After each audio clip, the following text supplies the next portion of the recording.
សូមស្វាគមន៍សាជាថ្មីមកកាន់ពេកបឋមនៅក្នុងវីដេអូនេះផងដែរពេកបឋមបាននាំយកមេរៀនបន្តក្នុងមេរៀនទី1ចំនួនចំណុចទី4ការបង្កត់ចំនួនយកមកបង្ហាញណា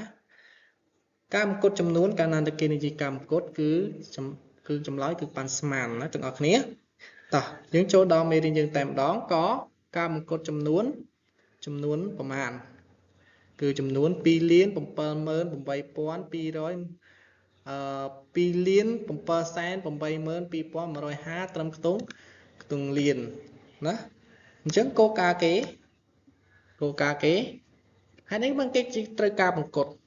ដើម្បីឲ្យងាយស្រួលចាំណាឲ្យងាយស្រួលចាំហើយតម្លៃនោះគឺជាតម្លៃប្រហែលទេគឺជាតម្លៃប្រហែលទេអញ្ចឹងខ្ញុំតម្លាក់បន្ទាត់លេខឲ្យមួយដែលបង្ហាញចំណុចកន្លែងនេះគឺជាចំណុចពុះកណ្ដាលនេះកន្លែងនេះគឺជាចំណុចពុះកណ្ដាលហើយបើសិនជាវាខិតម្ខាងនេះបានន័យថាថយណាអ្នកនរគ្នាហើយបើមកខាងនេះបានន័យថាកើនអញ្ចឹងបើសិនជាយើងបង្កត់ត្រឹមខ្ទង់លាននៅលេខយើងប៉ុណ្ណេះ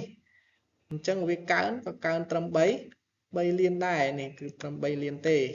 ហើយបើសិនជាវាថយគឺថយនៅត្រឹម2លានតោះណាអ្នកនរគ្នាបាទអញ្ចឹងលេខនេះបើសិនជាយើងមើលទៅគឺវាអាចខិតចិត្តមករក3លានជាងណានេះអញ្ចឹងខ្ញុំបានដាក់ទៅនេះគឺលេខហ្នឹងគឺខិតចិត្ត3លានជាងអញ្ចឹងបានន័យថាត្រូវបង្កត់ឡើងអញ្ចឹងគេបានបែបនេះណាគេបានបែបនេះមើលអក្សរខាងក្រោម 2,782,150 នៅចិត្ត3លានជាង2លានដូចនេះគេត្រូវបង្កត់ឡើងបានគឺ3លានអញ្ចឹងចំនួន 2,782,150 នេះបង្កត់trongខ្ទង់លាននេះគឺប្រមាណ3លានគត់បាទណាបាទ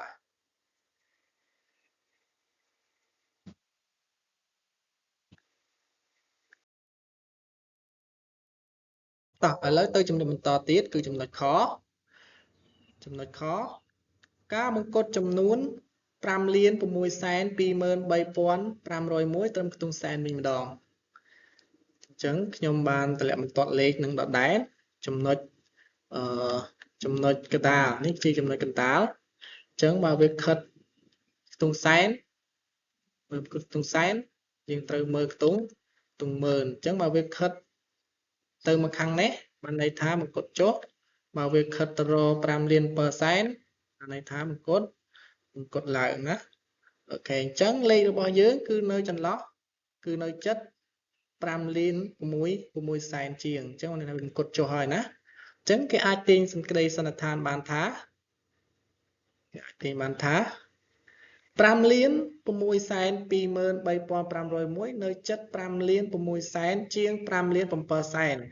ដូចនេះគេត្រូវបង្កត់ចុះទៅ5លាន6សែនអញ្ចឹងបញ្ជាក់ឡើងវិញ5លាន6សែន 23,500 នេះបង្កត់ត្រឹមខ្ទង់សែនគឺ5លាន6សែនគត់ណាអញ្ចឹងយើងអាចទាញសេចក្តីសន្និដ្ឋានរួមបានថាដើម្បីបង្កត់ចំនួនត្រូវមើលខ្ទង់ខាងស្ដាំបន្ទាប់នៃដែលត្រូវបង្កត់នោះអូខេនេះខ្ញុំបង្ហាញខាងលើនេះអញ្ចឹងនេះខាងលើអញ្ចឹងលេខ2នេះបើយើងកត់ត្រឹមខ្ទង់សែនគឺលេខ6ណានេះគឺលេខ6អញ្ចឹងបើសិនជាយើងបង្កត់ត្រឹមខ្ទង់សែនលេខ6នេះយើងត្រូវមើលក្រោយខ្ទង់សែនខ្ទង់ឬនៅខាងស្ដាំបន្ទាប់ណាត្រូវបង្កត់នឹងណានេះគឺចំលេខ2អញ្ចឹងគេបញ្ជាក់តទៀតមួយបើខ្ទង់នោះមានលេខ0 1 2 3 4ត្រូវបង្កត់ចុះអញ្ចឹងនេះចំលេខ2បង្កត់ចុះនេះបានចុះនៅសល់5លាន6សែននេះណាអូខេ2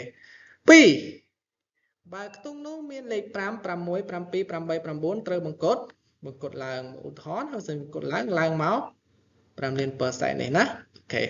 ញ្ចឹងវីដេអូមេរៀនរបស់ខ្ញុំមានតែប៉ុណ្្នឹងទេសូមរងចាំទស្សនាវីដេអូលំហាត់នៅវីដេអូក្រោយ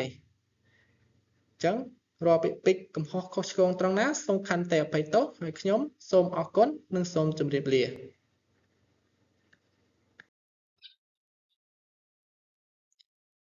សូមស្វាគមន៍សាជាថ្មីមកកាន់វីដេអូលំហាត់តពីមេរៀនទី1ចំនួនចំណុចការបង្កត់ចំនួនតបើខាតពេលយើងចូលរួមទស្សនាទាំងអស់គ្នា លំហាត់ទី1តើគេធ្វើអីយើងទៅអានចំណងជើងទាំងអស់គ្នាសិនលំហាត់ទី1គេឲ្យយើងបង្កើតចំនួនខាងក្រោមត្រឹមខ្ទង់លានតោះក2លាន 368,210 បង្កើតត្រឹមខ្ទង់លានគឺប្រមាណអញ្ចឹងដូចខ្ញុំនិយាយពីមេរៀនមុនអញ្ចឹងគឺបង្កើតត្រឹមខ្ទង់លានយើងមើលក្រៅខ្ទង់លានមួយខ្ទង់គឺចំលេខ3នៅខ្ទង់សែនគេមានចំនួន3អញ្ចឹងកាលណាតែចំលេខ1លេខ0លេខ1លេខ2លេខ3លេខ4គឺត្រូវបង្កើតចុះអញ្ចឹងបង្កើតចុះសល់ប្រមាណមើលច្រឡំអ្នកគ្នាបាទនៅសល់2លានចូលដល់លំហាត់ខវិញម្ដងលំហាត់ខ6លាន 871,1955 បង្កើតត្រឹមខ្ទង់លានគឺចំនួនប្រមាណ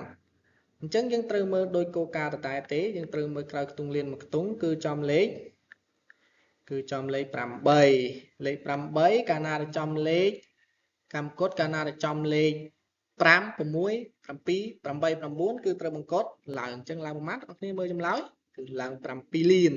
អូខេចូលដល់លំហាត់គោ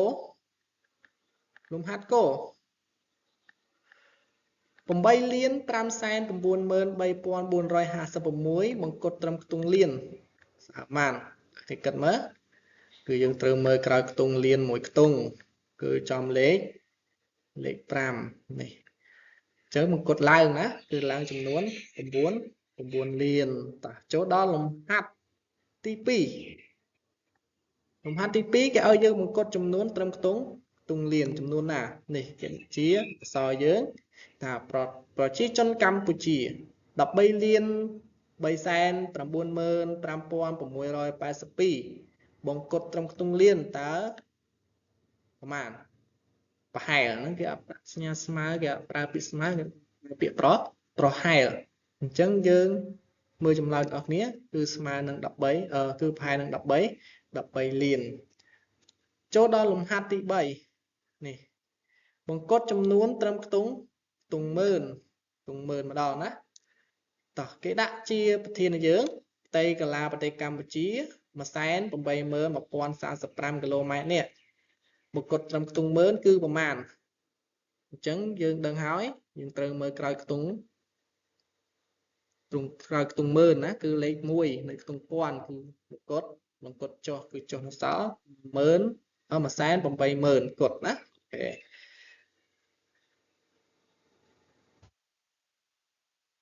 បាទវីដេអូរបស់ខ្ញុំគឺមានតែប៉ុណ្្នឹងទេបើសិនជាមានចង្អល់អាចឆាតសួរក្នុងគ្រូបានអញ្ចឹងសូមរងចាំទស្សនានៅមេរៀនថ្មីមេរៀនបន្ទាប់នៅវីដេអូក្រោយពេលនេះផងដែរខ្ញុំបាទសូមអរគុណនិងសូមជម្រាបលារកពាក្យពេចន៍ខុសឆ្គងសូមខន្តីនិងអភ័យទោសផងបាទសូមអរគុណសូមជម្រាបលា